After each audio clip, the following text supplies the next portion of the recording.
Abra sua Bíblia em Mateus, no capítulo 16. Nós vamos ler do versículo 5 até o 12.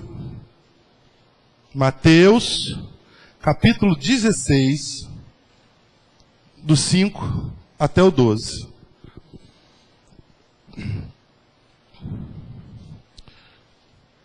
É quando Jesus dá uma série de orientações aos seus discípulos.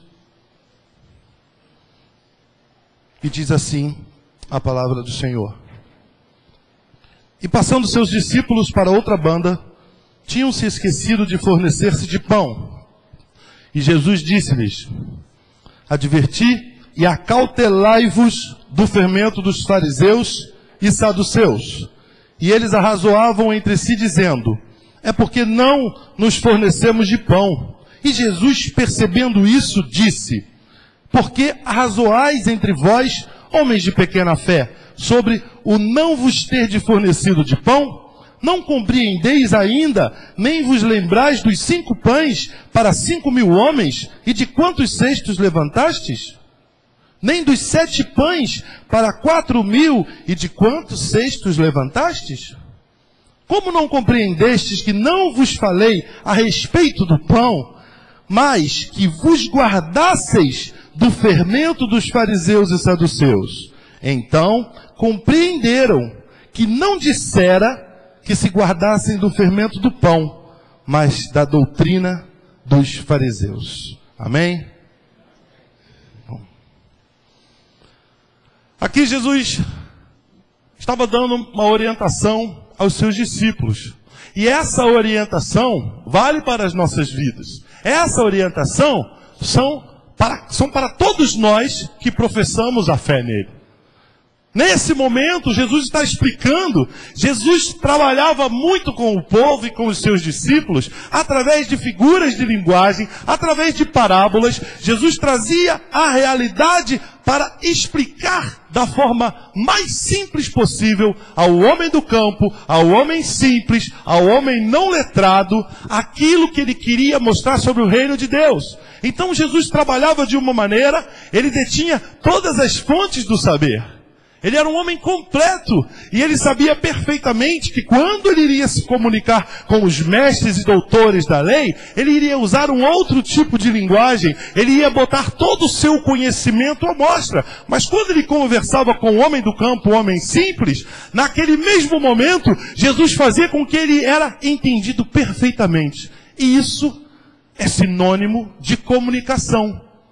Eu, por um acaso, sou formado em comunicação social. Comunicação é o quê? Não é a forma como você pensa que você se comunica, mas é a forma como você é percebido, como você é entendido, como as pessoas entendem aquilo que você está passando. E existe dentro disso aquilo que nós chamamos de empatia e aquilo que nós chamamos de antipatia.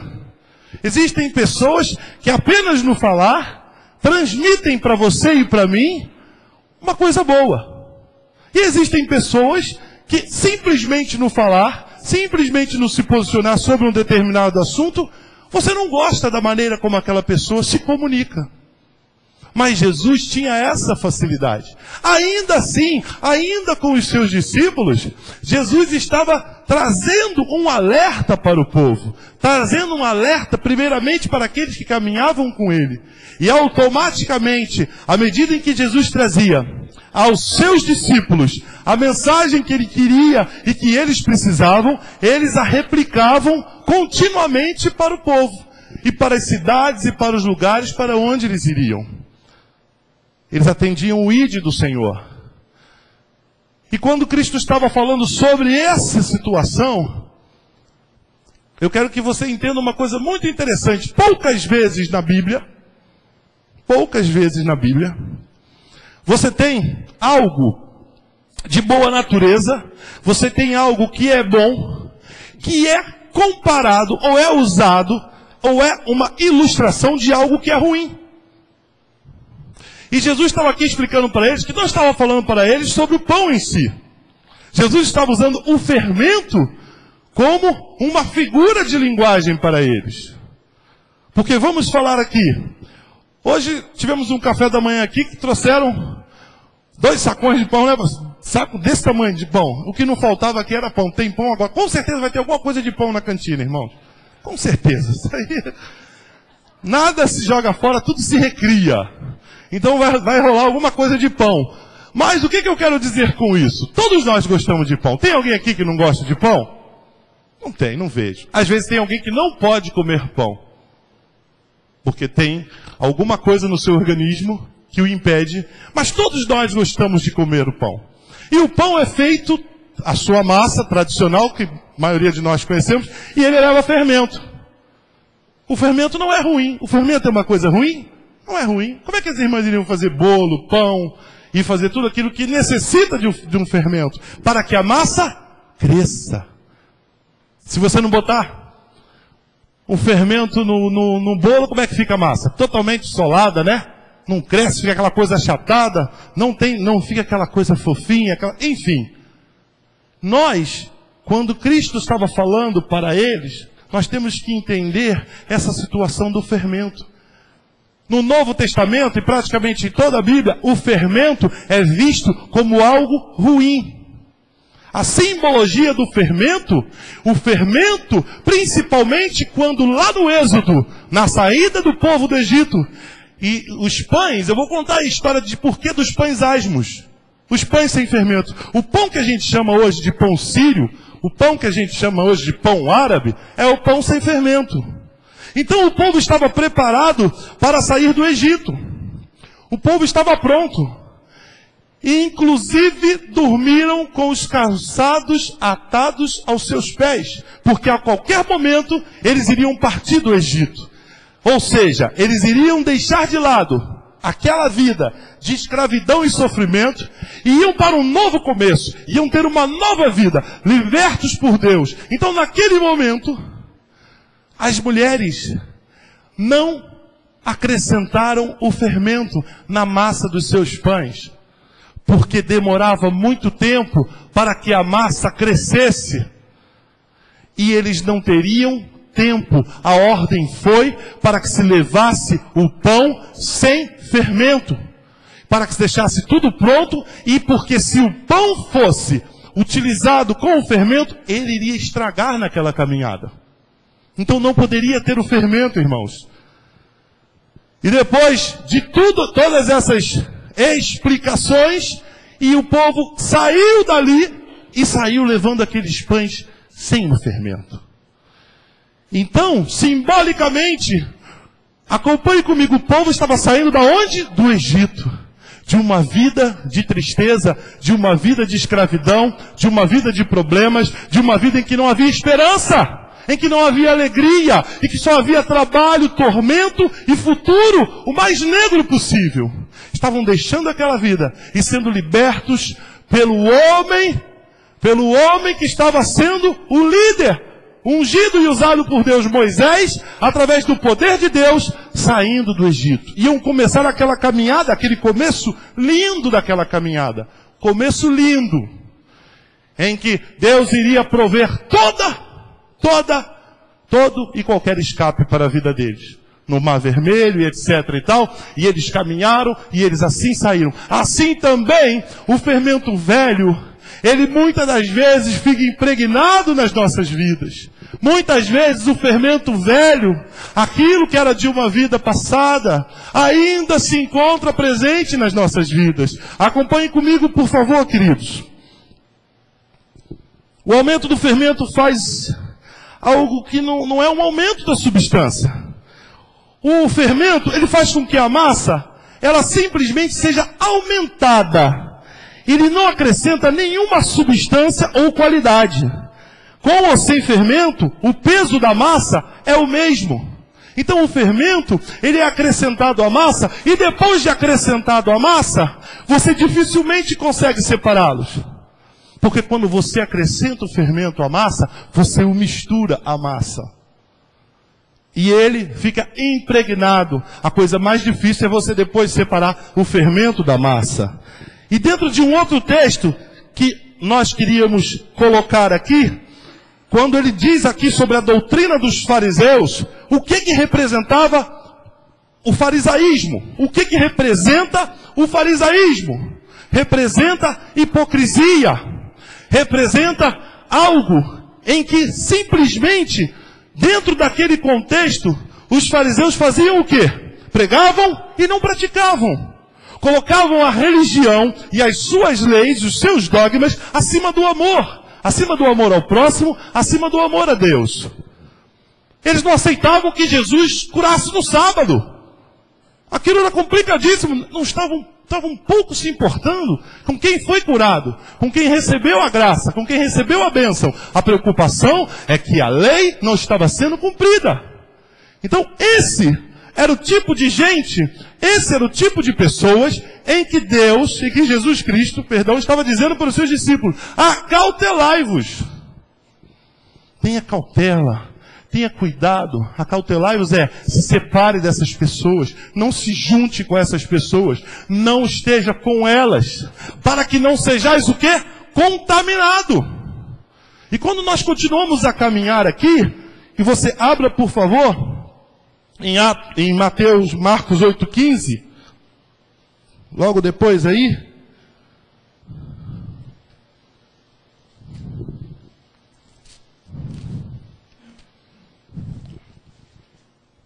Marcos 8,15, também está falando sobre o mesmo assunto. Assim diz a palavra do Senhor.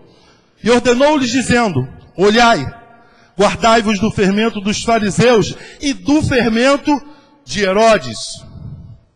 Mas Herodes representava o quê? Sabe o que representa o fermento de Herodes? Secularismo, mundanismo, conformismo, ecumenismo. Então veja bem, se você aceitar o fermento de Herodes, se a igreja hoje aceitar o fermento de Herodes, a igreja caminhará a passos largos para cada dia mais se tornar uma igreja fria, uma igreja maculada, uma igreja em que você não consegue ver a divisão daquilo que é santo com aquilo que é profano. Hoje as coisas andam de tal maneira e infelizmente o fermento de Herodes tem feito muito estrago nas igrejas hoje por aí. Não tem nada a ver. Qual é o problema que tem?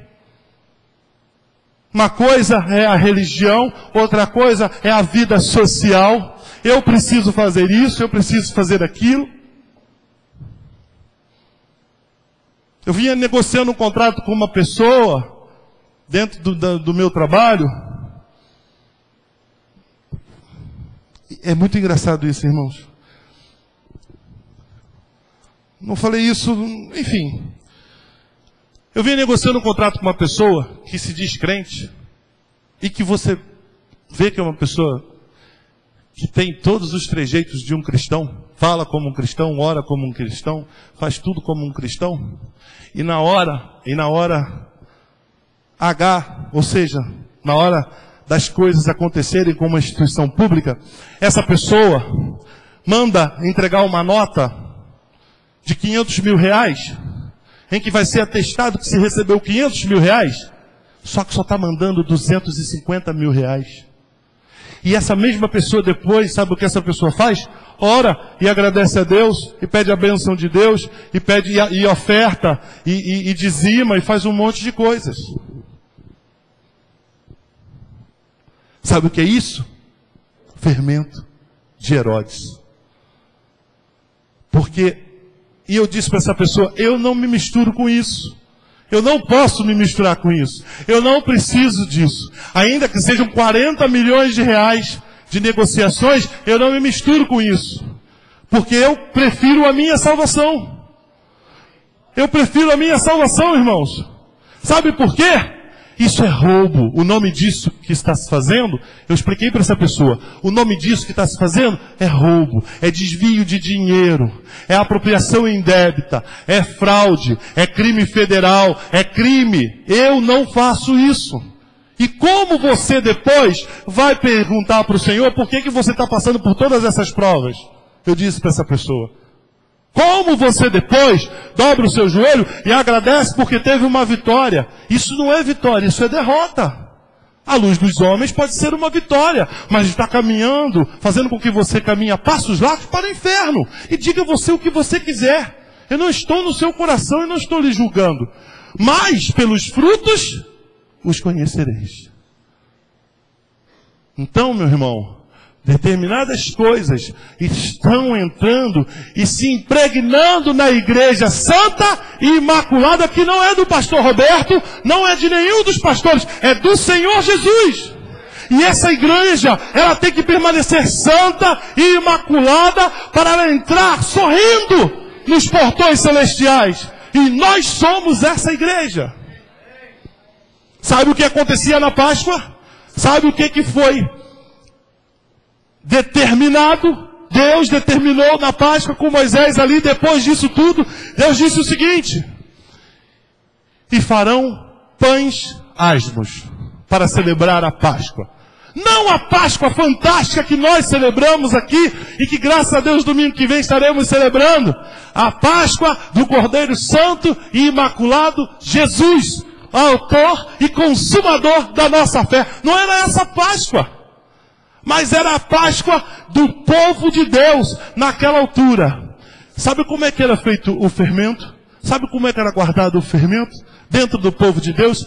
Era feito da seguinte forma: estamos fazendo uma massa nova. Então a irmã, a dona de casa, ia lá e pegava um pedaço do fermento antigo que estava guardado. E aquele pedaço, eu anotei isso aqui. Ele tem, o fermento dos hebreus constava de uma porção de massa velha, em alto grau de fermentação, introduzida na massa fresca. Então como é que era feito o pão? Não era como hoje. Então ela ia lá, pegava um pedaço da última vez que ela fez o pão, ela trazia e juntava na massa fresca. E ali batia, ajeitava, tá pronta a massa, vai para o forno, vai. Tira um pedaço e guarda de novo. E aquela vai para o forno. Quando fosse fazer outro pão, ela pegava aquele pedaço e assim sucessivamente. Então todas as vezes que se fazia um pão, todas as vezes entrava um pouco de fermento velho. Era o fermento usado naquela época. Você está entendendo agora por que Jesus estava usando o fermento como uma figura de linguagem para os seus discípulos? Exatamente por isso. Porque todas as vezes em que se fazia um pão, a massa fresca era, entre aspas, irmãos, entre aspas, contaminada com parte da massa velha.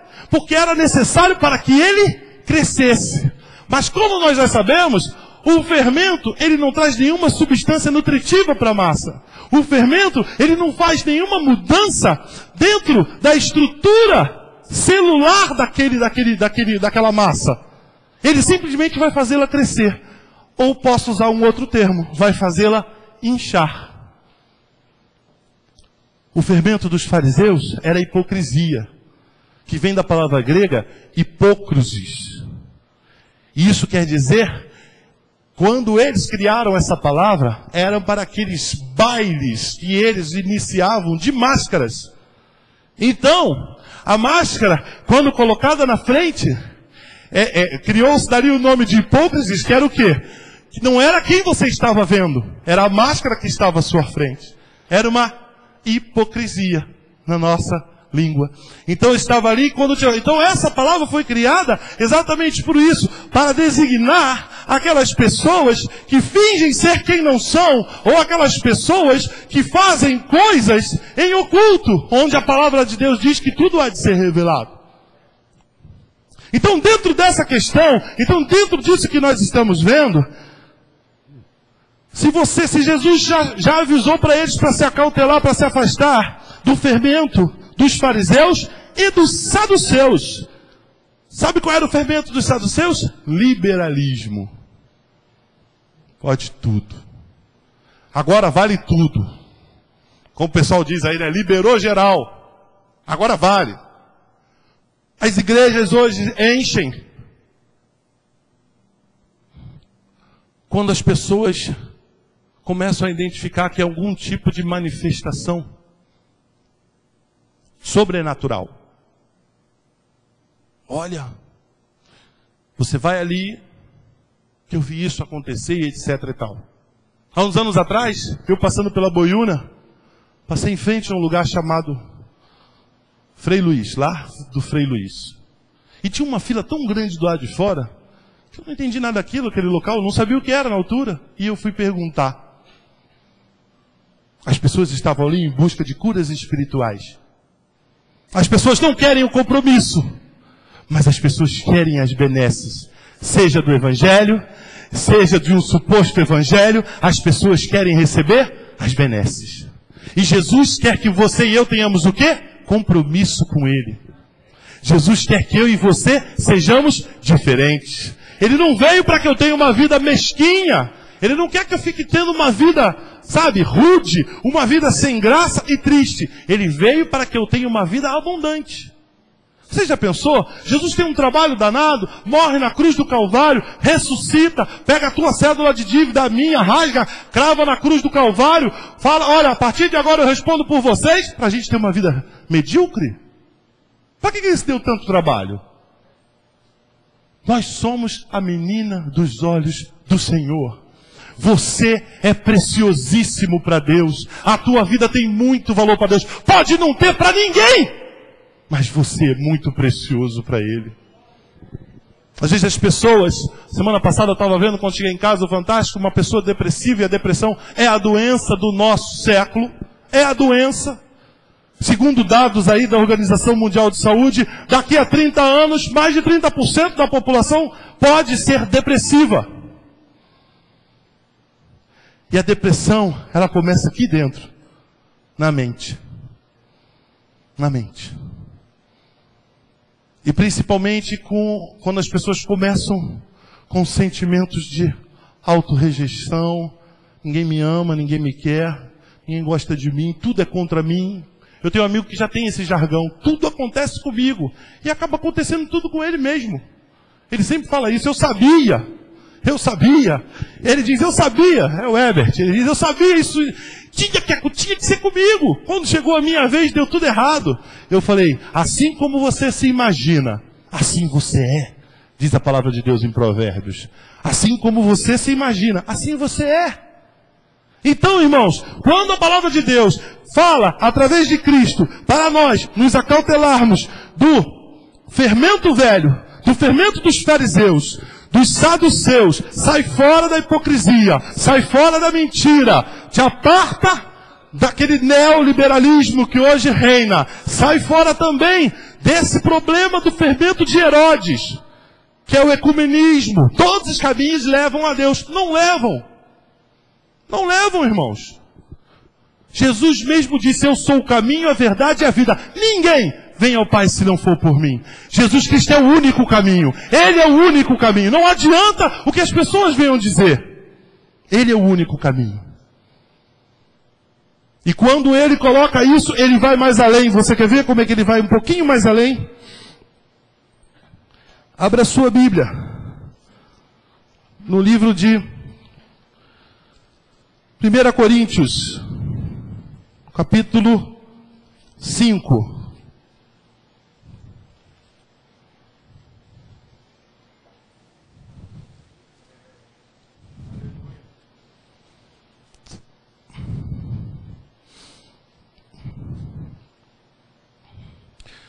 Biblicamente, irmãos, o fermento na Bíblia é um símbolo do erro que permeia o povo e corrompe a verdade, a retidão e a vida espiritual do crente.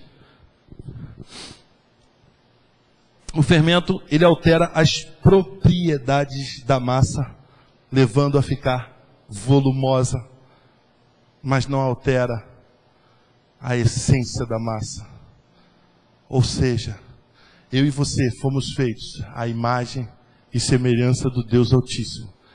Ainda que você esteja em um lugar obscuro, ainda que você esteja passando por um problema muito difícil na sua vida espiritual, dentro do seu lar, na sua vida familiar, profissional, e você se veja num momento tão enfraquecido e sem saída, saiba que Jesus Cristo, Ele tem a solução para transformar o teu pranto em alegria, para mudar a tua sorte, mudar o momento da tua vida, ainda que todas as coisas continuem do mesmo jeito, a tua visão sobre essas coisas será diferente, porque você vai olhar através do Espírito Santo de Deus, que vai te consolar, que vai te fortalecer, que vai agir quando você estiver dormindo, trabalhando na tua mente, trabalhando na tua vida, trabalhando no teu coração,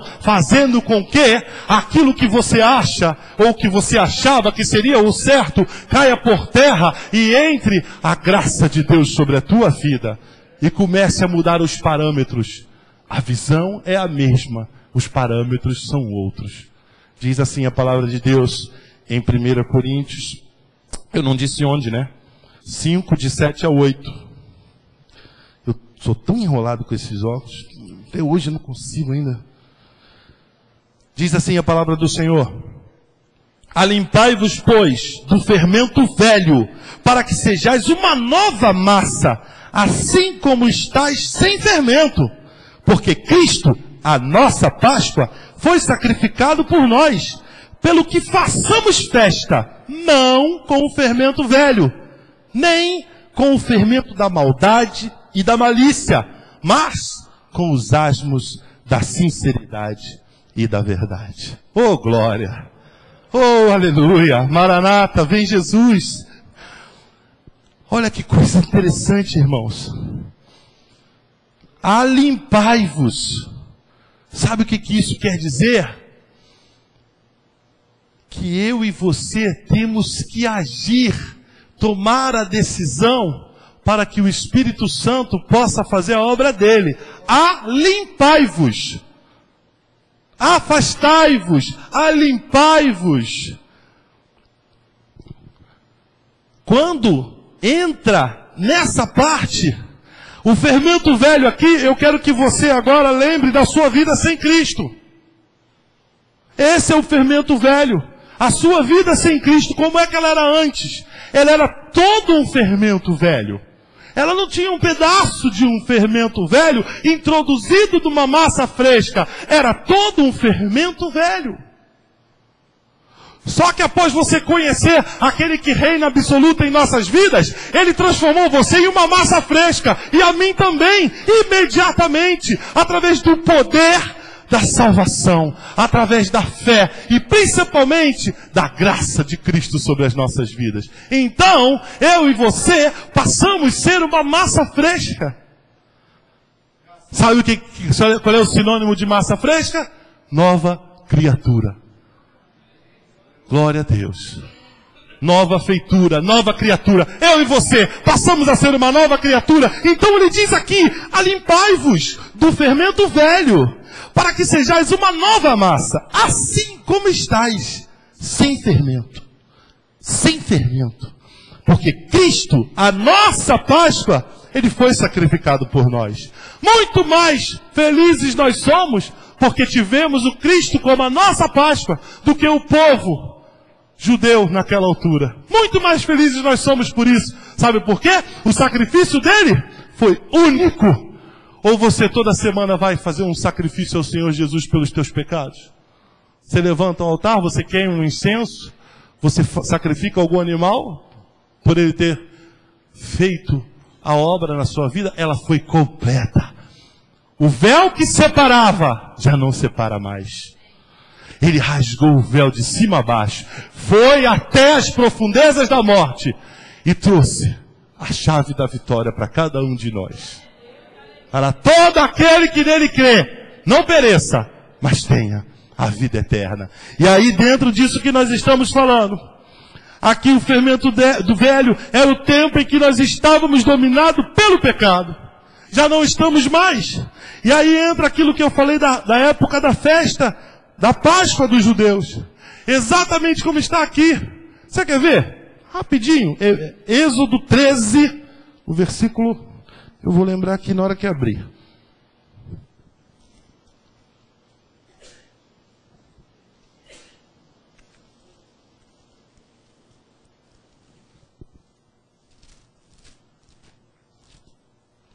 Aqui. 7. Êxodo 13, 7.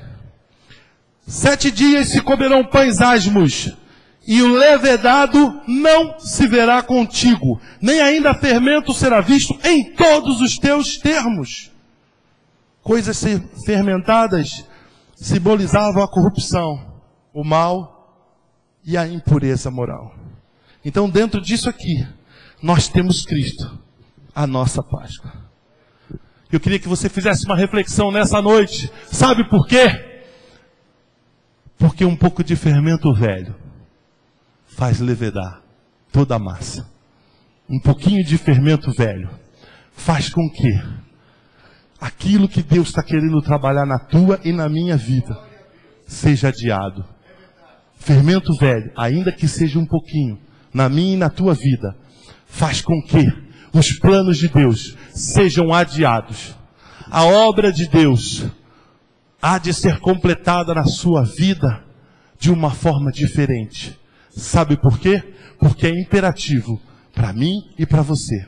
Acautelai-vos, alimpai-vos, não toqueis naquilo que é imundo. Afaste-se dessas coisas, que o Senhor há de fazer uma grande obra na tua vida. Ele manda te lembrar nessa noite. Mantenha-se limpo. É fácil, irmão. A palavra de Deus diz que cada um sucumbe ao seu próprio desejo. E a palavra de Deus também diz que se teus olhos forem bons, todo o teu corpo será luminoso. E a palavra de Deus diz que se confessarmos os nossos pecados, Ele é fiel e justo para nos perdoar os pecados e nos purificar de todo o fermento velho.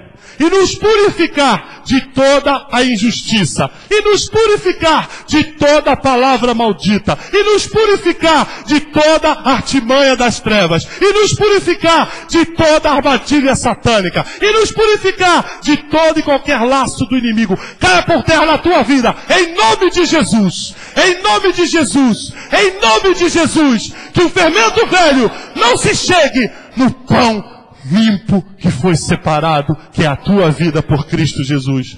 Que todo fermento velho passe de longe da tua porta. Que todo fermento velho não venha para uma mistura pura e separada pelo Senhor, fruto do sacrifício dele na cruz do Calvário. Que todo fermento velho seja apartado de nós. Que todo fermento velho não adentre na casa do Senhor. Que todo fermento velho saia do meio da tua parentela. Irmãos, o fermento só faz com que a massa cresça. Não traz nenhum nutriente. Não traz nada de bom. O fermento caseiro não é desse que nós estamos falando. No final, os próprios discípulos entenderam. Ele não está falando sobre o fermento do pão. Ele está falando sobre outro tipo de fermento. O fermento nocivo, espiritual, que é trazido por Satanás e muitas das vezes introduzido dentro de nossos lares, sem que nós venhamos a perceber. Muitas das vezes o fermento velho é introduzido na nossa vida, sem que nós venhamos a perceber. Muitas das vezes o fermento velho é depositado no colo de nossos filhos e nós não percebemos. Muitas das vezes, o fermento velho entra na sua vida através de uma palavra que vai gerar uma raiz de amargura no teu coração e vai te afastar dos princípios do amor e vai te afastar dos princípios do cristão. E você vai continuar caminhando e vindo à igreja como um fermento velho. Acautelai-vos disso, afastai-vos disso.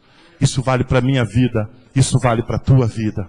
E nessa noite, eu queria muito que você entendesse, eu queria muito que você observasse a sua vida. Não a vida do teu irmão que está do seu lado. Não a vida daquele irmão que não está hoje na igreja e precisava ouvir isso. Não na vida de um familiar teu, mas na tua vida. Eu queria que você fizesse uma introspecção. Quando Cristo disse, acautelai-vos dessas coisas, afastai-vos disso. Dentro daquilo que nós podemos ver, é imprescindível entender a simbologia do fermento, sabendo sempre separá-lo da massa, pois dessa forma não seremos corrompidos. Você tem que ver e identificar. Eu não sei como, pastor, o Espírito Santo de Deus, ele vai trazer a você entendimento. E para isso ele colocou líderes na sua igreja. Pastor Roberto, outros pastores que estão aqui. Para o quê? Para que guiassem o seu povo e mostrassem o caminho. Sai daqui, que aqui tem fermento velho. Não toca naquilo, que aquilo tem fermento velho. Simbolicamente falando, é a bagagem de Satanás. É a bagagem do inimigo. A mochilinha que muitas das vezes ele gosta de pôr nas costas de quem está desavisado. E você continua caminhando e levando aquela mochila. Caminhando e levando aquela mochila. Eu tinha um amigo que jogava futebol comigo, o Sérgio, era profissional. E toda vez que ele orava, eu achava engraçado na época, né? Jogador de futebol ri de qualquer coisa. Eu achava aquilo super engraçado. Que ele orava, ele dizia, ele tinha a voz anasalada. Ele dizia assim, Senhor, eu agora falo. Ele falava assim, né? Satanás, pega tudo que é teu, ele dizia. Pega toda a tua bagagem. Pega a tua mochila. Aí já viu, né, irmão? Mas ele falava isso. E pica dessa vida. Some dessa vida, ele dizia isso. Do interior ele. E ele falava dessa forma. Mas ao passar do tempo, eu comecei a entender perfeitamente o alerta tão puro, tão genuíno que aquele meu colega estava fazendo. Pega tudo que é teu, pega a tua bagagem. Ele dizia, pega a tua mochila. Aí eu fiquei analisando, mochila é uma coisa que a gente quase sempre carrega, é fácil. Hoje os executivos carregam mochila, bota o computador ali de terninho, puf, bota a mochila nas costas, e vai andando, e vai trabalhando, e você leva a sua mochilinha ali, as coisas básicas que você precisa estão ali dentro. Pois é assim que o Satanás está trabalhando. Dentro das coisas básicas dele, eu vou botar um pouco do meu fermento. Às vezes o fermento velho não está em você, mas está adentrando dentro da sua vida através de amizades, através de pessoas que não deveriam caminhar com você. Ah, mas é meu colega de trabalho. Separe, seja cordial, seja uma pessoa simpática, seja educado. Tenha contato com as pessoas, mas não caminhe com eles como seus amigos e como seus irmãos. Porque eles vão influenciar negativamente a sua vida. E às vezes nós não estamos preparados para isso. Nós precisamos nos fortalecer espiritualmente e somos muito mal influenciados. Não tem nada a ver. Uma pessoa tão tranquila e tão boa. Para quem não sabe para onde vai, todo caminho leva para lugar nenhum. Mas nós sabemos para onde nós vamos. Nós sabemos em quem nós cremos. E nós sabemos que aquele em que nós cremos é poderoso para fazer infinitamente mais além daquilo que você pensa, daquilo que você pede, daquilo que você acha. Esse é a quem nós servimos. Esse foi quem nos resgatou. Esse foi quem nos transformou em uma massa pura, leve, que não está contaminada e é para permanecer assim. E lembro-me de Paulo. Abra a sua Bíblia. Vamos ficar de pé.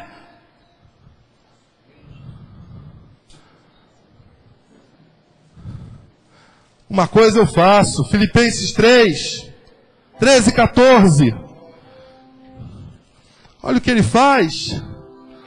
Irmãos, quanto a mim, não julgo que a haja alcançado. Ele está falando sobre a vida eterna, sobre a ressurreição eterna. Mas olha o que ele diz. Mas uma coisa faço, e é que, esquecendo-me das coisas que atrás ficam e avançando para as que estão diante de mim, prossigo para o alvo pelo prêmio da soberana vocação de Deus em Cristo Jesus. Você pode dizer amém? Prossigamos para o alvo. Deixemos de lado a mentira. Deixemos de lado aquilo que nós sabemos que fazia parte do nosso passado. E atentemos para aquilo que está à nossa frente. E nesse momento eu quero que você coloque diante de Deus a sua vida.